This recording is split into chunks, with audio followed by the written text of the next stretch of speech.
जय हिंद दोस्तों, आज साइंस से संबंधित कुछ महत्वपूर्ण प्रश्न को देखेंगे, विज्ञान से संबंधित कुछ महत्वपूर्ण प्रश्न को देखेंगे जो ज़्यादातर एग्जाम में पूछा जाता है। बार बार एग्जाम में जो क्वेश्चन पूछा गया उसी को यहाँ पे शामिल करने का प्रयास किया गया है।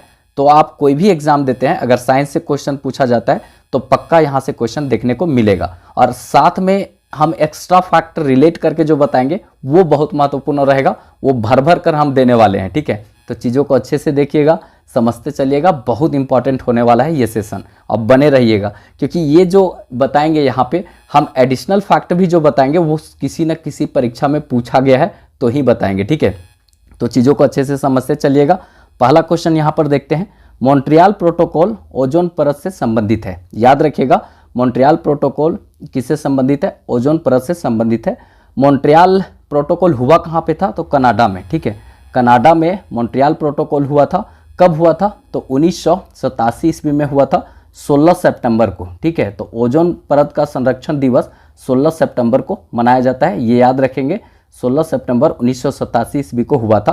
पहली बार मतलब ओजोन परत के संरक्षण को लेकर के बात यहाँ पे चली थी कि ओजोन में जो छेद हो रहा है इससे सूर्य की परावैंगनी किरण सीधे धरती पर पहुँचेगा और यहाँ पे स्किन डिजीज, जो चमड़ा से संबंधित बीमारी होता है, चमड़ा मतलब समझ रहे हैं, स्किन से संबंधित बीमारी होता है, तो वो बढ़ जाएगा। ठीक है, क्योंकि सूर्य का परावैंगनी किरण को रोकता कौन है? ओजोन परत रोकता है।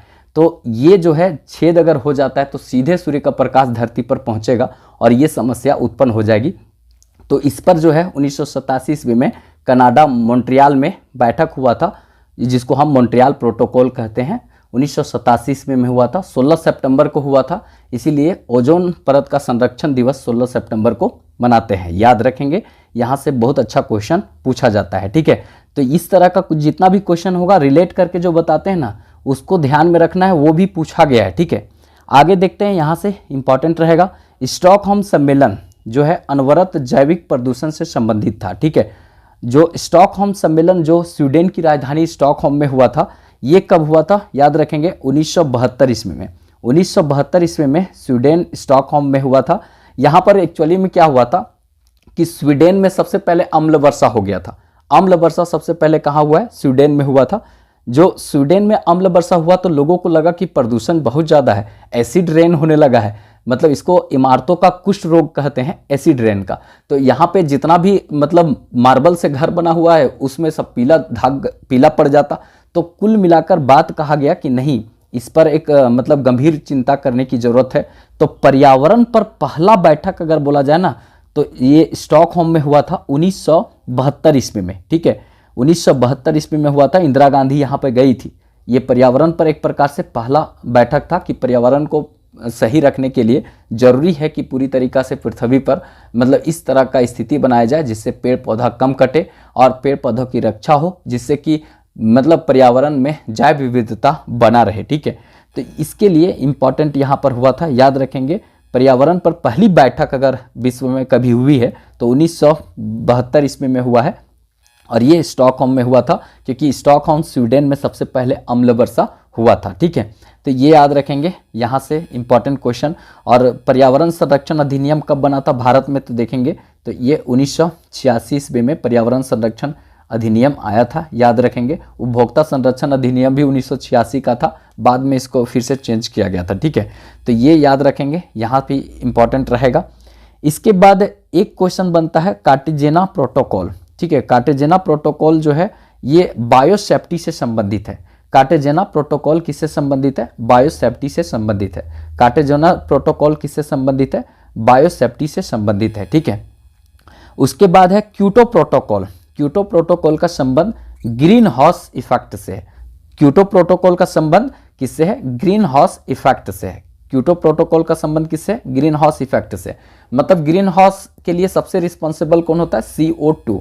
ग्रीन हाउस के लिए सबसे ज़्यादा रिस्पॉन्सिबल होता है कार्बन डाइऑक्साइड। ठीक है, और इससे क्या होता है कि हमारा वायुमंडल में पूरी तरीक़ा से मतलब ताप जो है वो बढ़ जाता है, मतलब कि देखा जाए टेम्परेचर जो है वो बढ़ जाता है ग्रीन हाउस इफेक्ट से। ठीक है, तो इसके लिए क्योटो प्रोटोकॉल हुआ था और ये कहाँ पर हुआ था?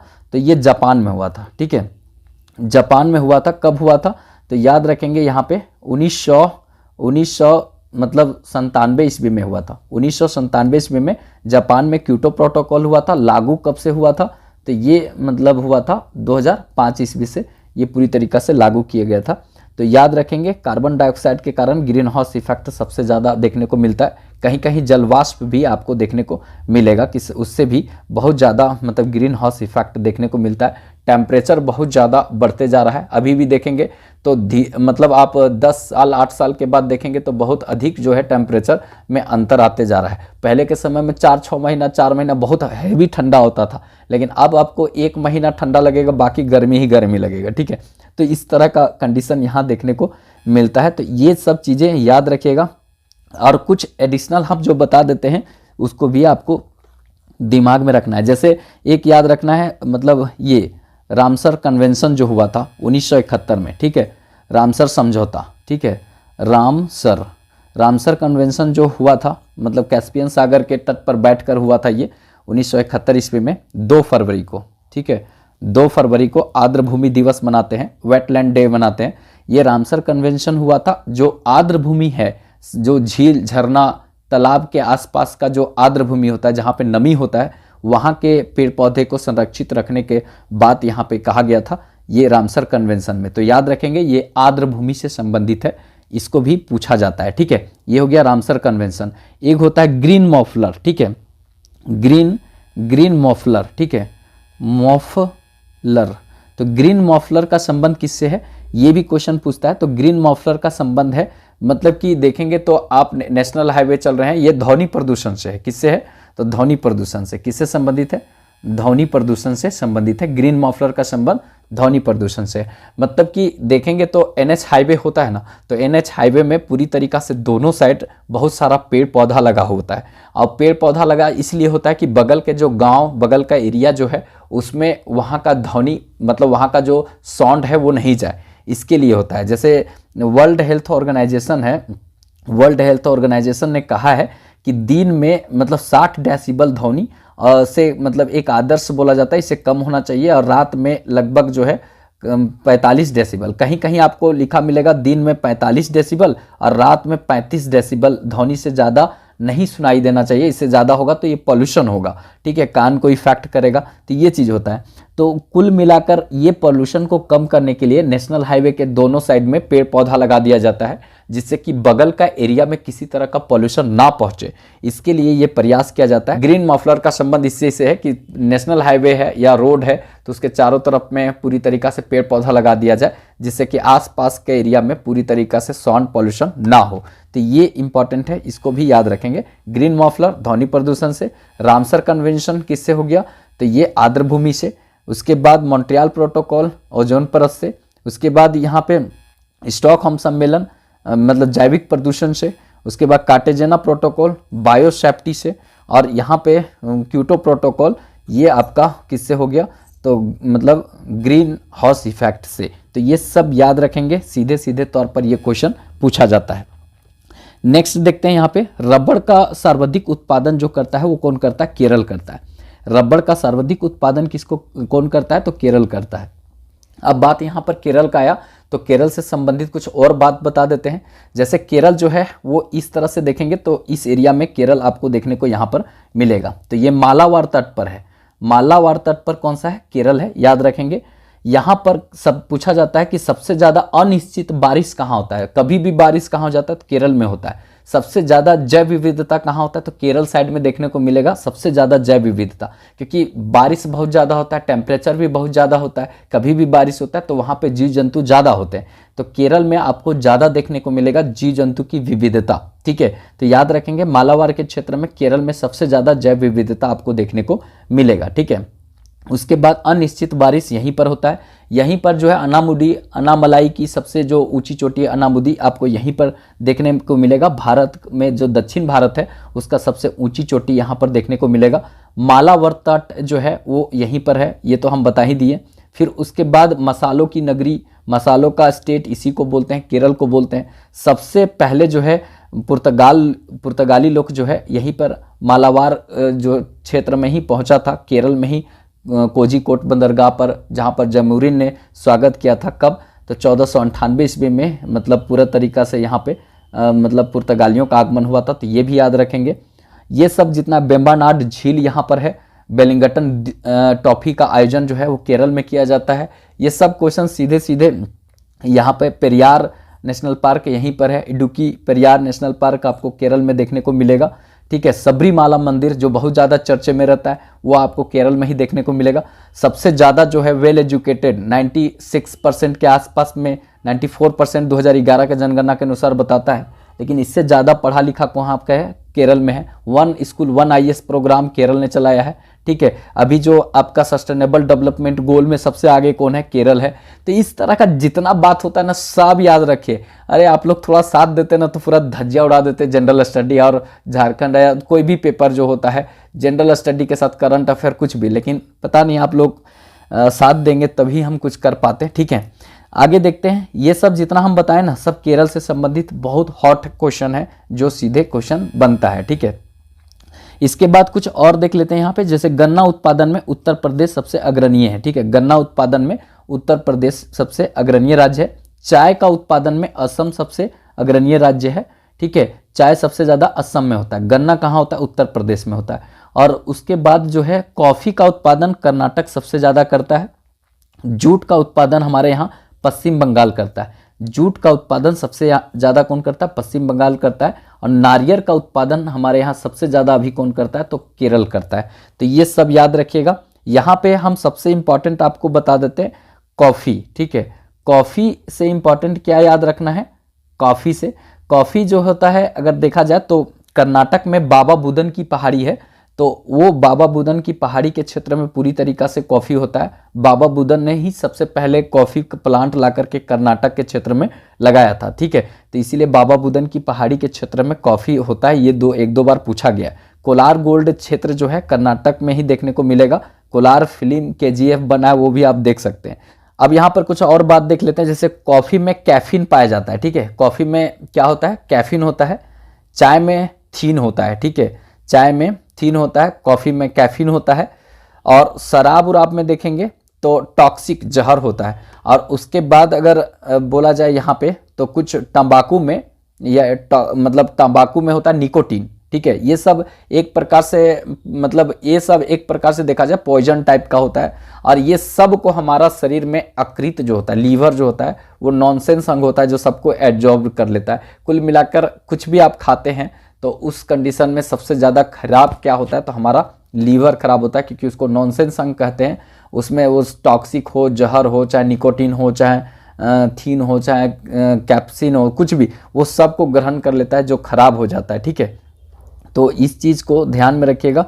यहाँ से भी क्वेश्चन पूछा जाता है। पश्चिम बंगाल जूट के उत्पादन के लिए है। यहीं पर हमारा सुंदरवन का क्षेत्र सबसे बड़ा वेटलैंड क्षेत्र यहीं पर आपको देखने को मिलेगा। ठीक है, सुंदरवन का क्षेत्र यहाँ पर देखने को मिलेगा। जल्दापारा, ठीक है, गोरुमारा नेशनल पार्क यहाँ पर मिलेगा। ठीक है, और ये सब इम्पॉर्टेंट जितना भी बता रहे हैं, सन सिटी है ये बोला जाता है पश्चिम बंगाल को, तो इसको ध्यान में रखेंगे। उत्तर प्रदेश के बारे में तो कुछ बोलना ही नहीं है। अभी तो अयोध्या मंदिर और उसके बाद जेवर एयरपोर्ट सबसे बड़ा यहाँ उत्तर प्रदेश में बन रहा है, नोएडा में। ठीक है, ये भी क्वेश्चन पूछा जाता है। ठीक है, उत्तर प्रदेश जो है उसकी राजधानी लखनऊ है जो गोमती नदी के तट पर है। असम के बारे में तो आप लोग जानते हैं, नॉर्थ ईस्ट एरिया में पड़ता है असम। ये सबसे ज़्यादा चाय उत्पादन करता है असम। ठीक है, और यहाँ जो है असम का क्षेत्र अगर देखा जाए तो पूरी तरीका से ब्रह्मपुत्र नदी बीच में से होकर के गुजरती है, सदिया से धुबरी तक के लिए। ठीक है, तो इसको भी ध्यान में रखेंगे। ये सब जितना एडिशनल फैक्ट बताते हैं, वैसे बताने में तो बहुत सारा चीज़ बता सकते हैं, लेकिन पता नहीं आप लोग को ज़्यादा बताएंगे तो तकलीफ ना हो जाए, इसीलिए हमको थोड़ा लहजे में आकर के धीरे से कम ही बताना पड़ता है। ठीक है, उसके बाद नेक्स्ट देखते हैं यहाँ पे रक्त का pH वैल्यू। ठीक है, pH वैल्यू रक्त का क्या होता है, तो 7.4 होता है। देखिए यहाँ पे pH वैल्यू जो होता है पावर ऑफ हाइड्रोजन इसको हम बोलते हैं, तो इसके बारे में थोड़ा सा हम देख लेते हैं क्या होता है। देखिए एक्चुअली में अगर आप देखेंगे ना तो यहाँ पर इस तरह का एक pH स्केल होता है यहाँ पे। ठीक है, इस तरह से देखेंगे तो, और बीच में यहाँ पर 7 होता है। ये उदासीन हो गया। और यहाँ से अगर 0 से चालू करेंगे, 0, 1, 2, ठीक है, 3, इसके बाद 1, 4, ये 5 हो गया और ये 6 हो गया। इधर देखेंगे तो 8, मतलब 7 तो ये हो गया, 8, 1 9 हो गया, 10 हो गया, 11 हो गया, 12, 13, ठीक है, और ये 14। तो पीएच स्केल पर मतलब देखा जाए 0 से ये एक प्रकार से 14 होता है, मतलब 1 से आप 14 बोल सकते हैं कि ये पीएच स्केल पर मीटर होता है, जिस पर हम किसी भी मतलब एलिमेंट को, किसी भी तत्व का यहाँ पे हम माप सकते हैं उसका पीएच वैल्यू क्या होता है। तो इस कंडीशन में अगर देखा जाए तो ये 7 तो एक प्रकार से यहाँ उदासीन हो गया, इसमें किसी तरह का चार्ज नहीं होता है, ठीक है। अब यहाँ पे हम जो बता रहे हैं ना, जैसे कि पीएच 7 से 7 से आप जितना भी दूर जाए, चाहे इधर जाए चाहे इधर जाए, तो देखिए अगर आप आगे बढ़ते हैं 7 से 8 9 10 11 12 इस तरह से आगे बढ़ते हैं, तो इसमें बेस जो होता है मतलब क्षार जो है वो बढ़ता जाता है, पावर क्षार का बढ़ता जाता है, मतलब परबल क्षार होते जाएगा, ठीक है। और अगर 7 से जितना इधर पीछे की ओर बढ़ते हैं और दूर जाते हैं, जैसे 6 5 4 3 2 1 ऐसे करके आगे इधर बढ़ते हैं, तो इधर भी 7 से दूर जा रहे हैं, तो इधर जो होता है वो एसिड का मतलब होता है अम्ल का पावर जो है यहाँ बढ़ते जाएगा। तो अगर आपसे कभी क्वेश्चन कोई पूछा कि मतलब किसी का पीएच वैल्यू अगर यहाँ पर बोलेगा कि 5 है और किसी का पीएच वैल्यू अगर बोलेगा कि 2 है, तो सबसे पावरफुल जो है वो कौन सा अम्ल होगा? तो ये अम्ल तो दोनों है, 5 वाला भी अम्ल है और उसके बाद 2 वाला भी अम्ल है, लेकिन बोलेगा सबसे पावरफुल अम्ल कौन सा है, मतलब परबल अम्ल कौन सा है, तो परबल अम्ल 2 वाला होगा, मतलब जिसका पीएच वैल्यू 2 होगा वो अम्ल पावरफुल होगा 5 के तुलना में, ठीक है। तो याद रखेंगे। इसी तरह से बेस पूछेगा, क्षार पूछेगा आपसे कि किसी का वैल्यू 9 है, ठीक है, और किसी का वैल्यू जो है ये वैल्यू हो गया 9 है, और किसी का वैल्यू अगर आपसे पूछ देगा कि मतलब 14 है, ठीक है, 14 वैल्यू है, तो पीएच वैल्यू, ठीक है, 14 है, तो आपका कौन सा पावरफुल हो गया? तो 14 वाला पावरफुल होगा, क्योंकि 7 का नज़दीक कौन है, तो 7 का नज़दीक जो रहेगा वो कम पावरफुल रहेगा, तो यहाँ 9 जो है कम पावरफुल रहेगा और ये ज़्यादा पावरफुल रहेगा, ठीक है। तो इस तरह से एक क्वेश्चन आपसे बहुत अच्छा पूछता है यहाँ पे कि कौन सा सबसे प्रबल एसिड है, अम्ल कौन सा प्रबल अम्ल है, सबसे खतरनाक अम्ल कौन सा है, तो HCl हाइड्रोक्लोरिक अम्ल, ठीक है, मतलब सल्फ्यूरिक अम्ल से भी खतरनाक है। सल्फ्यूरिक अम्ल तो जो होता है अम्लों का राजा भी इसको बोलते हैं, क्योंकि वो बहुत जगह प्रयोग करते हैं, उसी को एसिड कहते हैं, बैटरी में प्रयोग करते हैं, गाड़ी के बैटरी में करते हैं, फिर आपका प्रयोगशाला में होता है। लेकिन HCl जो है ना सबसे मतलब प्रबल होता है, उससे भी खतरनाक है HCl हाइड्रोक्लोरिक अम्ल। और आपको हैरानी होगा कि HCl सबसे खतरनाक है, लेकिन हमारे शरीर में HCl पाया जाता है, HCl पाया जाता है, हाइड्रोक्लोरिक अम्ल पाया जाता है। तो ये भी क्वेश्चन पूछता है कि हमारे शरीर में एक कौन सा अम्ल है जो पूरा तरीका से पाया जाता है, तो हमारे शरीर में एकमात्र अम्ल जो है वो HCl है, हाइड्रोक्लोरिक अम्ल है, जो हमारे शरीर में पाया जाता है, ठीक है। तो ये सब याद रखिएगा, बहुत इंपॉर्टेंट रहेगा। और यहाँ रक्त का पीएच वैल्यू अगर बताए 7.4, तो रक्त भरी आंसू रोना, जब प्यार मोहब्बत में किसी का टूट जाता है दिल, तो वो बेचारा रक्त भरी आंसू रोता है, मतलब रक्त जैसा लगता है उसका आंसू निकल रहा है। तो रक्त और आंसू का पीएच वैल्यू दोनों का एक ही होता है, आंसू का और रक्त का पीएच वैल्यू क्या होता है, सेम होता है, 7.4 और समुद्री जल का 8.4 8.5 इस तरह का होता है, याद रखिएगा। यहाँ से सीधे क्वेश्चन पूछा जाता है। इसको पीएच वैल्यू का जो ये स्केल दिया था, किसने दिया था, सोरेनसन ने दिया था, सोरेनसन ने पीएच वैल्यू का स्केल दिया था, ठीक है। अगर अच्छा लगे तो ज़रूर बताइएगा कि इस तरह का जो पढ़ा रहे हैं अच्छा लग रहा है, ठीक है। अगर मन करे तो लाइक कर दीजिएगा, बोलेंगे ज़्यादा नहीं, ठीक है। तो ये चीज़ है, इंपॉर्टेंट रहेगा, थोड़ा सा इसको ध्यान में रखिएगा। इसके बाद नेक्स्ट और बहुत इंपॉर्टेंट है, इसको देख लेते हैं, यहाँ से भी क्वेश्चन बनेगा बहुत अच्छा। सर्वाधिक ब्लड जो ग्रुप है, जो सर्वदाता मतलब होता है कि सबको दे सकता है, ब्लड ग्रुप कौन सा है, ठीक है। जो ब्लड ग्रुप कौन सा है, तो याद रखिएगा ये आपको ग्रुप है कौन सा, तो वो नेगेटिव ब्लड सबको दे सकता है। कोई देखिए एग्जाम आप देंगे ना, तो ऐसे बहुत डेप्थ में पूछेगा, तो आपको बोलेगा कौन सा सबसे ज़्यादा ब्लड डोनेट कर सकता है, मतलब कौन सा सर्वाधिक दाता ग्रुप में ब्लड आता है, तो आपसे पूछेगा तो वो लिखेगा, वो आपका पॉजिटिव, वो नेगेटिव, और मतलब ए बी लिख देगा फंसाने के लिए। तो सर्वदाता जो ब्लड ग्रुप है ना वो कौन सा है, तो ओ नेगेटिव ग्रुप जो है, अगर ओ नेगेटिव पॉजिटिव नहीं दे तो ओ हो जाएगा। अब देखिए इसको थोड़ा सा ध्यान में रखेंगे, ओ नेगेटिव सबसे दाता होता है, और सर्वग्राही अगर इसी तरह से पूछेगा तो ए बी होता है। लेकिन ए बी में भी पॉजिटिव, ए बी पॉजिटिव जो है सर्व मतलब ग्राही होता है, सबसे मतलब ब्लड ले सकता है, याद रखिएगा। अब यहाँ पर देखिए इसके बारे में हम थोड़ा सा आप लोग को समझा देते हैं, 4-5 क्वेश्चन क्लियर हो जाएगा। इसको लिस्ट को अच्छे से देख लीजिएगा क्योंकि यहाँ से सीधे क्वेश्चन बनेगा, ठीक है। देखिए इस तरह का एक बना लीजिएगा आप लोग भी, हम सिंपल बना रहे हैं, ठीक है। देखिए यहाँ पे इंपॉर्टेंट है जो हम थोड़ा सा बताएंगे, चीज़ों को अच्छे से समझ लीजिएगा।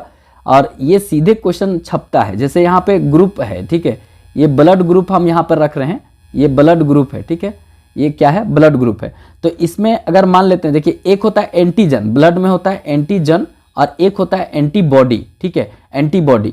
तो एंटीजन और एंटीबॉडी होता है, तो इसको थोड़ा सा समझ लीजिएगा। देखिए अगर कोई ब्लड ग्रुप ए है, ठीक है, कोई ब्लड ग्रुप ए है, तो उसका एंटीजन जो होता है वही उसका ब्लड ग्रुप होता है। तो कुल मिलाकर अगर ब्लड ग्रुप का बात करें ना, तो यहाँ पे ब्लड ग्रुप जो है वो यही होगा। तो देखिए ए अगर ए ब्लड है तो उसका एंटीजन जो है वो ए ही होगा, एंटीजन ए होगा, लेकिन उसके अगेंस्ट में उसका एंटीबॉडी जो होता है वो बी होता है। तो देखिए इसका एंटीबॉडी बी हो गया, ए ग्रुप है उसका एंटीजन ए हुआ, मतलब ब्लड ग्रुप ही एंटीजन होता है लेकिन एंटीबॉडी उसका उल्टा होता है। तो ये देखेंगे तो बी हो गया। इसके बाद देखिए बी अगर मतलब ग्रुप है, ब्लड ग्रुप बी है, तो उसका एंटीजन जो होगा वही होगा जो ब्लड ग्रुप होगा, तो बी होगा, और एंटीबॉडी इसका ए हो जाएगा, ठीक है। इसी तरह से ओ, अगर ओ ब्लड ग्रुप है, देखिए अगर ओ से पहले हम रखते हैं थोड़ा सा, ये अगर यहाँ पर अगर बता दे तो पहले एक रखते हैं मतलब ए बी, जैसे यहाँ पर ए बी है, ब्लड ग्रुप ए बी है, तो इसका मतलब एंटीजन ए बी हो गया, ए बी हो गया।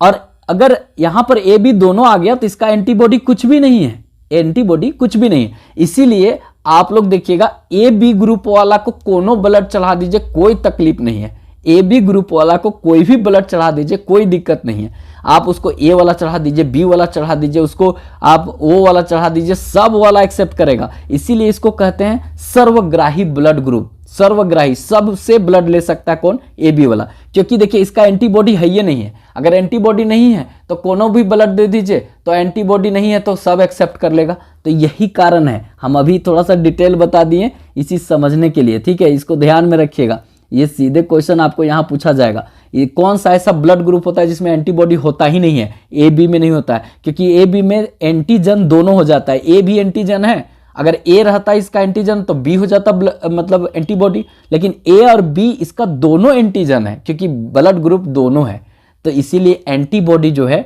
वो कुछ भी नहीं होगा। तो कोई भी ब्लड दे दीजिए ए बी वाले इनको, सब एक्सेप्ट, सब एक्सेप्ट, ठीक है। जैसे जिसको गर्लफ्रेंड बॉयफ्रेंड नहीं मिल रहा है, कोनो भी दे दीजिए, सब एक्सेप्ट, सब एक्सेप्ट, उसी तरह से ये है, ठीक है। तो ये समझ में आ गया होगा। इसके अगेंस्ट में है ओ, देखिए यहां पर ओ वाला में देखिए, इसको थोड़ा सा समझिए, ये ओ आ गया। अब एंटीजन देखिए, एंटीजन अगर देखा जाए तो ये ओ हो गया, तो ना इसमें ए है ना इसमें बी है, तो कुल मिला के एंटीजन कुछ होता ही नहीं है इसमें, ठीक है। ए बी में एंटीजन दोनों था, इसमें ओ में न ए है न बी है, इसका मतलब ना एंटीजन कुछ भी नहीं है इसमें। जब कुछ भी एंटीजन नहीं है तो एंटीबॉडी ए और बी दोनों हो जाएगा। अगर एंटीबॉडी ए और बी दोनों हो जाएगा तो आप समझ लीजिए सिंपल सा कि फिर ये व्यक्ति में आप न ए ब्लड ग्रुप चढ़ा सकते हैं, न बी ब्लड ग्रुप चढ़ा सकते हैं, न ए बी ब्लड ग्रुप चढ़ा सकते हैं, किसी तरह का ब्लड ग्रुप नहीं चढ़ा सकते हैं, ये ध्यान में रखिएगा। इसीलिए ओ वाला को केवल ओ ब्लड ग्रुप चढ़ाया जाता है, उसमें भी नेगेटिव वाला ब्लड ग्रुप को पॉजिटिव वाला नहीं चढ़ा सकते हैं, लेकिन नेगेटिव ओ ग्रुप वाला किसी को भी चढ़ा सकते हैं। तो यहाँ से क्लियर हो गया कि देखिए कौन सा ब्लड ग्रुप है जिसमें एंटीजन नहीं पाया जाता है, तो ओ ब्लड ग्रुप में एंटीजन नहीं पाया जाता है। कौन सा ब्लड ग्रुप है जिसमें एंटीबॉडी दोनों होता है, ए बी, तो यही होता है, ओ होता है। फिर यहां से क्वेश्चन पूछेगा कौन सा ब्लड ग्रुप है जिसमें एंटीबॉडी नहीं होता है, तो ए बी में नहीं होता है। कौन सा ब्लड ग्रुप जो सर्वग्राही होता है, ए बी होता है। सर्वदाता कौन होता है, तो ओ होता है। क्यों होता है भाई, तो इसके बारे में हम बता दिए। एंटीबॉडी मतलब ए बी में नहीं होता इसीलिए सबसे ले सकता है, और मतलब ओ जो होता है उसमें एंटीबॉडी ए बी दोनों हो जाता है क्योंकि एंटीजन इसमें कुछ होता ही नहीं है, तो इसलिए ये किसी से ब्लड नहीं ले सकता, सबको भले दे सकता है। तो इस तरह का जितना भी एडिशनल फैक्ट बताए ना वो सब आप ध्यान में रखिएगा। पढ़ाने के लिए आप लोग अगर साथ देते तो हम तो धज्जियां उड़ा देते, लेकिन क्या बोले, अब देखिए आप लोग की इच्छा पर डिपेंड करता है। ठीक है, नेक्स्ट देखते हैं जो बहुत इंपॉर्टेंट रहेगा। शरीर में हेमोग्लोबिन का कार्य होता है ऑक्सीजन का परिवहन करना। ठीक है, ऑक्सीजन का परिवहन पूरी तरीका से मतलब पूरी तरीका से शरीर में कौन करता है, तो हेमोग्लोबिन करता है। मतलब हेमोग्लोबिन जो है वो शरीर के सभी भाग में पूरी तरीका से वो देखा जाए तो किसको लेके चलता है, तो ऑक्सीजन को लेकर के चलता है। ठीक है, इसको याद रखेंगे, पूरा तरीका से ऑक्सीजन को ढोने का काम करता है। और ये जो है हेमोग्लोबिन लाल होता है। ठीक है, और इम्पॉर्टेंट ये है कि हेमोग्लोबिन पिगमेंट, ये हेमोग्लोबिन के कारण ही रक्त जो है वो लाल होता है, इम्पॉर्टेंट ये भी रहेगा। ठीक है, बोन मैरो में रक्त बनता है और प्लीहा में जाकर के रक्त नष्ट हो जाता है। 120 दिन तक जीवन काल किसका होता है, तो ये रेड वाला का। 4-5 दिन तक जीवन काल व्हाइट ब्लड सेल का होता है। ठीक है, तो ये भी इंपॉर्टेंट रखेंगे। देखिए कुछ हम देखिए यहाँ पर बता देते हैं, carbon monoxide CO। Carbon monoxide क्या करता है ना, जैसे हम लोग लेते हैं ऑक्सीजन, ठीक है, ऑक्सीजन नहीं लेते हम लोग, एक्चुअली में हवा लेते हैं, तो हवा में नाइट्रोजन भी 78% जाता है। ठीक है, और मतलब 21% जो वायुमंडल में आपको ऑक्सीजन है वो भी जाता है। तो सब हवा लेते हैं, लेकिन शरीर ऑक्सीजन को लेता है कौन, हेमोग्लोबिन, और शरीर में घूमता है। लेकिन अगर गलती से इसको मिल गया कार्बन मोनोऑक्साइड, तो भाई चिपक जाता है कार्बन मोनोऑक्साइड के साथ और ऑक्सीजन का साथ छोड़ देता है। और इससे क्या होता है कि शरीर में अगर कार्बन मोनोऑक्साइड घूमने लगेगा ऑक्सीजन की जगह पर, तो वो धीरे धीरे एकदम स्वीट पोजन टाइप का स्वीट क्या होने लगेगा, नींद आने लगेगा। नींद आने लगेगा तो आदमी जो है ना एकदम पूरी तरीका से सोने लगेगा, झुकने, और उसके बाद एक बार आदमी टपक जाएगा। इसीलिए कभी भी कोई भी बंद कमरा हो या कहीं भी आप रहते हैं तो थोड़ा सा दरवाज़ा खिड़की कुछ खोला रखिए, वेंटिलेटर रहना चाहिए, इस तरह का रूम में रहिए। और अगर कुछ रूम में जलाकर मतलब सोइए, क्योंकि अर्ध जलित जो ईंधन होता है उससे कार्बन मोनोऑक्साइड निकलता है। जैसे गाड़ी का धुआं हो गया, उसके बाद आप घर में अगर कुछ लालटेन दिया मतलब ये सब जलाते हैं तो उससे निकलता है। तो इस तरह का चीज़ को जला के नहीं सोएं, इससे क्या होता है कि कार्बन मोनोऑक्साइड भरेगा और जो आदमी सोया है वो ज़िंदगी भर सोया रह जाएगा। तो इस तरह का चीज़ों को थोड़ा सा ध्यान में रखिए और ज़िंदगी में अच्छा से रहने के लिए ये सब चीज़ समझना भी ज़रूरी है। ठीक है, तो ये याद रखिएगा, कार्बन मोनोऑक्साइड बहुत जल्दी मिल जाता है किसके साथ, हेमोग्लोबिन के साथ। तो 1-2 क्वेश्चन यहाँ पर पूछता है कि जैसे आपसे क्वेश्चन पूछेगा रक्त नहीं शरीर में जमता है किसके कारण, तो हेपेरिन के कारण। हेपेरिन जो होता है, हेपेरिन पिगमेंट के कारण रक्त जो है वो शरीर के अंदर में नहीं जमता है। ठीक है, और रक्त बाहर में जमता है किसके कारण, तो फाइब्रिनोजेन प्रोटीन के कारण। फाइब्रिनोजेन प्रोटीन के कारण रक्त बाहर में जम जाता है और शरीर के अंदर रक्त नहीं जमता है, तो ये हेपेरिन के कारण नहीं जमता है। ये भी क्वेश्चन पूछता है, याद रखेंगे। और कुछ भी चीज़ जैसे कि अगर रखना है तो द्रव्य नाइट्रोजन में रखा जाता है, जैसे ब्लड को भी रखना है तो कम टेम्परेचर में, कितना टेम्परेचर में ब्लड को रखा जाता है माइनस में, वो आप लोग बताइएगा। ठीक है, तो याद रखिएगा हेपेरिन के कारण शरीर में ब्लड नहीं जमता है। ठीक है, और यहाँ पे प्लेटलेट्स जो है वो आप लोग बताइएगा कि प्लेटलेट्स कमी कैसे होता है, कौन सा बीमारी में प्लेटलेट्स की कमी हो जाता है, ये सब बताइएगा आप लोग कमेंट बॉक्स में, थोड़ा आप लोग साथ दीजिए। ठीक है, उसके बाद हम जो करते ही हैं। नेक्स्ट क्वेश्चन देखते हैं, प्रोटीन का सबसे अच्छा स्रोत जो है वो मशरूम होता है। प्रोटीन का सबसे अच्छा स्रोत क्या होता है, मशरूम होता है। देखिएगा मशरूम से ज़्यादा लिखता है कहीं कहीं सोयाबीन। ठीक है, सोयाबीन, तो सोयाबीन आपको देखने को मिलेगा कि ये लिखा हुआ मिलता है, जिसको सोया स्टेट मध्य प्रदेश को कहते हैं। ठीक है, टाइगर स्टेट भी मध्य प्रदेश को कहते हैं। कूनो नेशनल पार्क में नामेबिया के क्षेत्र से अभी चीता लाया गया है, बहुत सारा चीता लोग जन्म दिया बच्चा को। तो ये सब चीज़ है, याद रखिएगा। तो सोयाबीन जो है वो सबसे ज़्यादा मध्य प्रदेश के क्षेत्र में होता है, लेकिन सोयाबीन से कहीं ना कहीं ज़्यादा मशरूम में प्रोटीन आपको देखने को मिलेगा। लेकिन बहुत जगह पर आपको मशरूम मिलेगा और कहीं कहीं मिलेगा सोयाबीन। लेकिन सोयाबीन कब मारना है, जब मशरूम ऑप्शन में ना हो।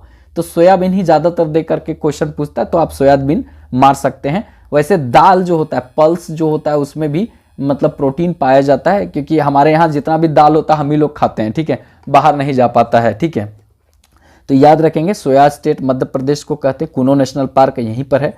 ठीक है, हीरा पन्ना की खान जो है हीरा का, ये आपको यहीं देखने को मिलेगा। ठीक है, मतलब मध्य प्रदेश में विंध्याचल पर्वत का जो है सतपुड़ा पर्वत के बीच में नर्मदा नदी बहती है। ठीक है, ये भी याद रखेंगे। और नर्मदा नदी पर धुआंधार जलप्रपात जो है जबलपुर मध्य प्रदेश में बनता है। ये सब याद रखेंगे, क्योंकि ये सब क्वेश्चन सीधे तौर पर पूछे जाने वाला है। ठीक है, आगे यहाँ पर देखते हैं जहाँ से क्वेश्चन देखने को मिलेगा। अमरूद, देखिए विटामिन से क्वेश्चन है। अमरूद और मिर्ची जो होता है विटामिन सी का स्रोत होता है। किसका स्रोत होता है? विटामिन सी का होता है। अमरूद और मिर्ची में विटामिन सी होता है। ये बहुत अच्छा क्वेश्चन पूछा जाएगा। देखिए यहाँ पर 2-4 क्वेश्चन विटामिन से बता देते हैं। देखिए बी और सी जो विटामिन होता है इसमें आपको देखने को मिलेगा कि ये जल में घुलता है। किस में घुलता है? जल में घुलता है। इसीलिए आप अगर इसको विटामिन बी और सी को पूरी तरीक़ा से जिस फसल में जिस सब्जी में पाया जाता है अगर विटामिन बी और सी, तो उसको अगर पानी से आप ज़्यादातर धोते हैं तो ये नष्ट हो जाएगा।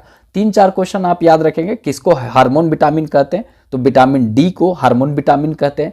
किसको ब्यूटी विटामिन कहते हैं? तो विटामिन ई को ब्यूटी विटामिन कहते हैं। कौन सा विटामिन में कोबाल्ट पाया जाता है? तो विटामिन B12 में कोबाल्ट पाया जाता है।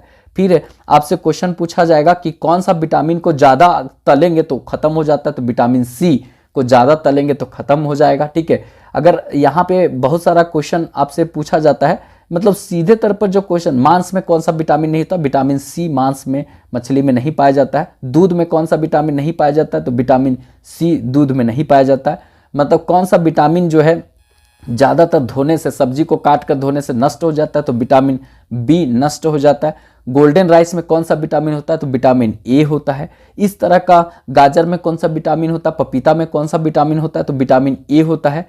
मतलब इस तरह का जितना भी क्वेश्चन है ना वो सीधे क्वेश्चन पूछा जाता है। याद रखेंगे, ये इंपॉर्टेंट रहेगा। बाल उल झड़ता है तो उसके लिए कौन सा विटामिन रिस्पॉन्सिबल होता है? तो विटामिन जो है वो बी और B5 और B7 आपका रिस्पॉन्सिबल होगा। तो इस तरह से सब याद रखिए क्योंकि ये सीधे सीधे तौर पर आपको क्वेश्चन देखने को मिलेगा। ठीक है, इसके बाद नेक्स्ट देखते हैं यहाँ पे अक्रिय गैस, जिसको नोबेल गैस कहा जाता है। अक्रिय गैस को क्या कहा जाता है? नोबेल गैस भी कहा जाता है। अक्रिय गैस उसको कहते हैं ना जो किसी तरह का कोई इफेक्ट नहीं डालता है पर्यावरण में, किसी तरह का मतलब कोई इफेक्ट नहीं डालता है। मतलब कि इफेक्ट नहीं डालता तो साइड इफेक्ट भी नहीं है, इस तरह का ये गैस होता है।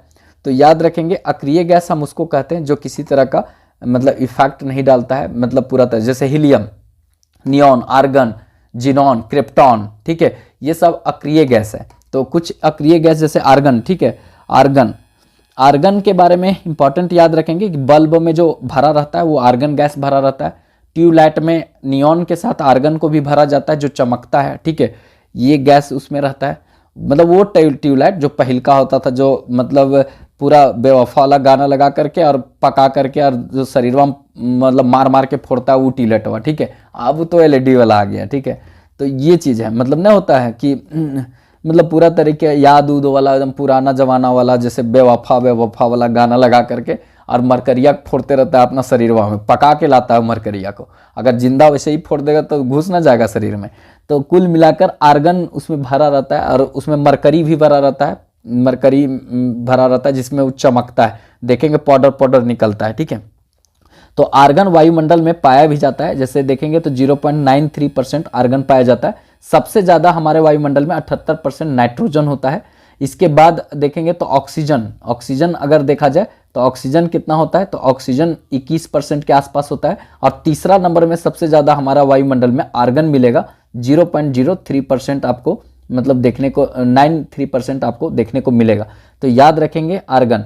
और ये एक अक्रिय गैस है, बल्ब फिलामेंट में भरा जाता है ये। और बल्ब जो है अगर ये नहीं भरा जाएगा तो वो नहीं जलेगा क्योंकि इसमें टंगस्टन का जो फिलामेंट लगा रहता है वो उड़ जाएगा। ठीक है, इसके बाद जैसे एक यहाँ पे होता है रेडॉन। ठीक है, तो रेडॉन ये है वायुमंडल में ये नहीं पाया जाता है। रेडॉन जो है वो वायुमंडल में नहीं पाया जाता है।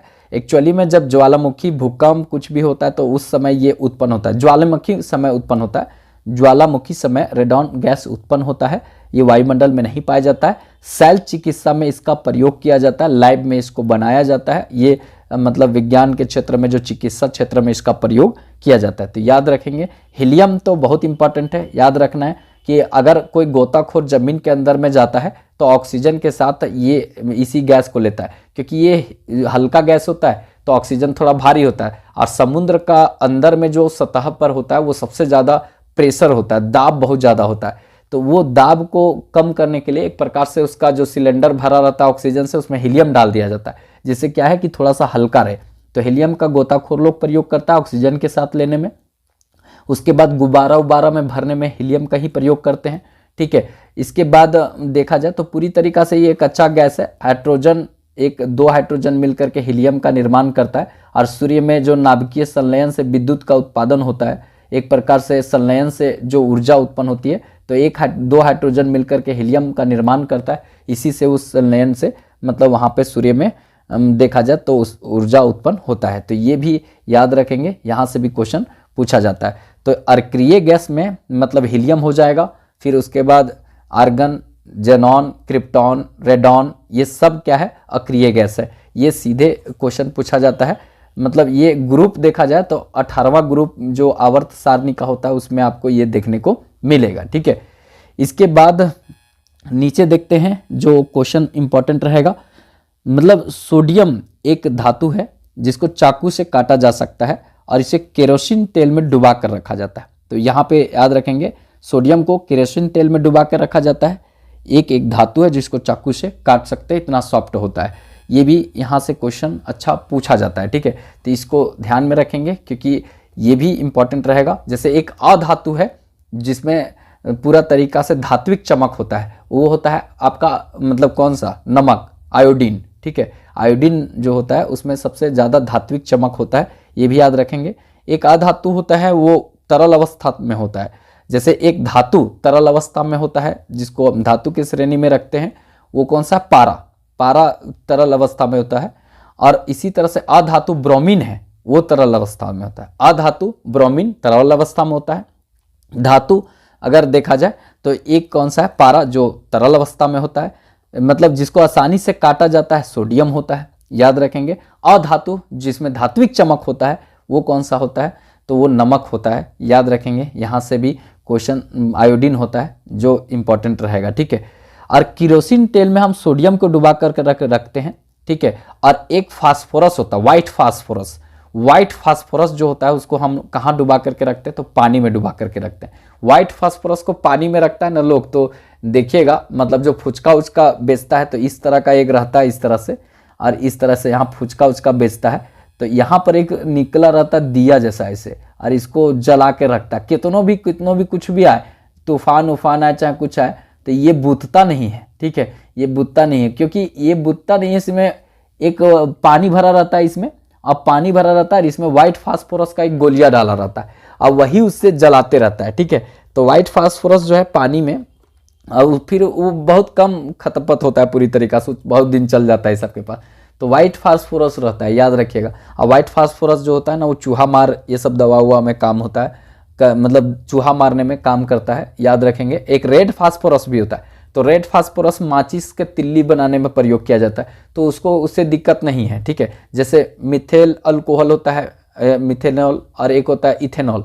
तो मिथेनॉल जो है पी जाइएगा ना तो आदमी टपक जाएगा, इथेनॉल पीता है तो कोई दिक्कत नहीं। शराब इथेनॉल होता है, अब मिथेनॉल जो पी जाएगा इथेनॉल के जगह पर मिथेनॉल, तो टपक जाएगा। तो उसी तरह से रेड फास्फोरस जो होता है उसको दिक्कत नहीं है, वो तो माचिस तिल्ली में रहता है, बच्चा लोग उसको तो चबाते रहता है। लेकिन व्हाइट फास्फोरस ले लेगा तो दिक्कत हो जाएगा। तो व्हाइट फास्फोरस का उपयोग मतलब तिल्ली बनाने में नहीं किया जाता है, एक प्रकार से पॉइजन के रूप में किया जाता है, तो याद रखिएगा। इसके बाद यहाँ पर इंपॉर्टेंट है लाफिंग गैस। लाफिंग गैस जो होता है वो नाइट्रस ऑक्साइड को कहा जाता है। लाफिंग गैस नाइट्रस ऑक्साइड को कहा जाता है N2O, ठीक है, N2O ये होता है लाफिंग गैस, याद रखेंगे। नाइट्रस ऑक्साइड होता है, ये आप भीड़ भाड़ को तितर बितर करने के लिए इसका प्रयोग किया जाता है, ठीक है, लाफिंग गैस। एक आंसू गैस होता है, आंसू गैस, वो बताइएगा वो क्या होता है, आप लोग कमेंट बॉक्स में उसको बताइएगा, ठीक है। नेक्स्ट देखते हैं, कीट भक्षी पौधे जिस मृदा में उगते हैं उसमें नाइट्रोजन की कमी होता है, ठीक है। कीट भक्षी पौधे जिस मतलब जगह पर उगते हैं, जिस मृदा में उगते हैं, उसमें नाइट्रोजन की कमी होता है। एक्चुअली में पौधे नाइट्रेट के रूप में लेते हैं, नाइट्रेट के रूप में लेते हैं, और नाइट्रेट के रूप में नाइट्रोजन को लेते हैं। तो जिस जमीन में नाइट्रोजन नहीं होता है तो वो नाइट्रोजन की कमी हो जाता है। तो कीट भक्षी पौधे मतलब कि देखिएगा ना तो इस सब का फल ऐसे खुला रहेगा, पता चलेगा यहाँ पर एक कीड़ा घुसा तो ये बंद हो जाएगा, तो बबुआ अंदर में रह जाएगा और इससे पूरा नाइट्रोजन खींच लेगा। तो इसीलिए बड़े बड़े जंगल में, अमेजन वर्षावन जंगल में, इस तरह का जंगल में जाइए तो कभी भी हिसाब से जाइए। बहुत सारे ऐसे पेड़ होते हैं जिसमें नाइट्रोजन की कैपेसिटी लेने की ज़मीन से नहीं होती, या उस एरिया में ज़मीन में नाइट्रोजन की कमी होता है, तो वहाँ पर होता क्या है कि उस स्थिति में कोशिश किया जाता है कि नाइट्रोजन नहीं अगर उसके पास पहुँच रहा है तो वो पेड़ पौधा जो है वो जीव जंतु से लेने का कोशिश करता है। अगर आप देखिएगा कि बरगद का पेड़ बड़ा सा है तो उसमें जिस तरह से लत्तर निकला रहेगा, इस तरह से निकला रहेगा, पेड़वा तर जाके आप खड़ा हुए तो गर्दनिए धर लिया, ठीक है, टेटवा धर लिया, आप पेड़वा लपेट उपेट करके आपको निचोड़ करके नाइट्रोजन आपसे ले लेगा और उसके बाद आपको छोड़ देगा। तो इस तरह जंगल में कुछ बड़े बड़े पौधे पेड़ पौधे होते हैं। आप छोटे छोटे पेड़ पौधे तो होते हैं तो वो तो कीट उट से ले लेते हैं और कीट उट से लेकर के अपनी ज़िंदगी को जी लेते हैं, ठीक है। लेकिन अगर बड़े बड़े पेड़ होते हैं तो उसमें ज़्यादा हैवी नाइट्रोजन की ज़रूरत पड़ता है, तो उस कंडीशन में वो बड़े बड़े जानवर को भी चपेट में ले लेते हैं। कभी सुने होंगे कि पेड़वा जो मतलब पूरा तरीका बांध दिया एकदम पूरा तरीका से लत्तर से और एकदम खींच रहा था, तो खींच नहीं रहा था, वो नाइट्रोजन चूस लेता आपसे, ठीक है। तो इसीलिए उस तरह का स्थिति से बढ़िए, आप बचिए। अमेजन वर्षावन, पता है अमेजन का वर्षावन जो ब्राज़ील में है, दक्षिण अमेरिका का एक बहुत बड़ा देश है वो, और वो देश में पूरा तरीका से इतना बड़ा जंगल है कि 21% पूरी तरीका से पूरा विश्व को ये देता है ऑक्सीजन। इसीलिए इसको लंग्स ऑफ अर्थ बोलते हैं, मतलब विश्व का फेफड़ा बोलते हैं, क्योंकि 21% ऑक्सीजन वही जंगल देता है। मतलब इतना मतलब अच्छा कंडीशन में है उसका जंगल। अगर उस जंगल में आप जाइएगा तो मेहरा जाइएगा, ठीक है। तो कभी जाइएगा भी नहीं, मतलब घूमने का बहुत सारा चीज़ है, बाबू सोना पार्क है, कहीं और जगह पर घूम लीजिए, लेकिन उस जगह पर मत घूमिएगा, ठीक है।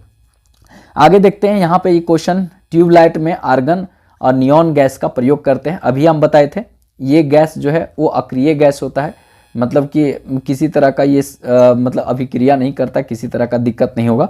तो ट्यूबलाइट में आर्गन और नियॉन भरा जाता है, नियॉन भी भरा जाता है, आर्गन भी भरा जाता है। आर्गन बल्ब में भी भरा जाता है।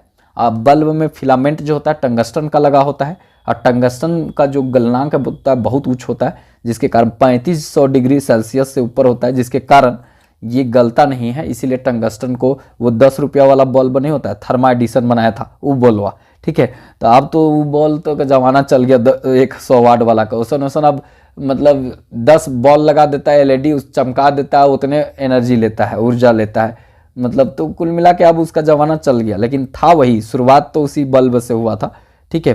तो ये यहाँ पे ट्यूबलाइट, आर्गन और नियॉन गैस इससे इम्पॉर्टेंट होता है, तो याद रखिएगा ये सब इम्पॉर्टेंट था। आप लोग को अगर अच्छा लगे तो बताइएगा कमेंट बॉक्स में, आप पढ़ाएं रिलेट करके जो बताएं, कैसा बताएं, थोड़ा सा आप लोग फीडबैक दीजिएगा। आप ही लोग जब का बात से हमको ऊर्जा मिलता है, ठीक है। अगर अच्छा लगे तो एक लाइक कर दीजिएगा, बाकी आप लोग की मर्जी। तो चलिए फिर मिलेंगे नेक्स्ट वीडियो में, तब तक के लिए जय हिंद।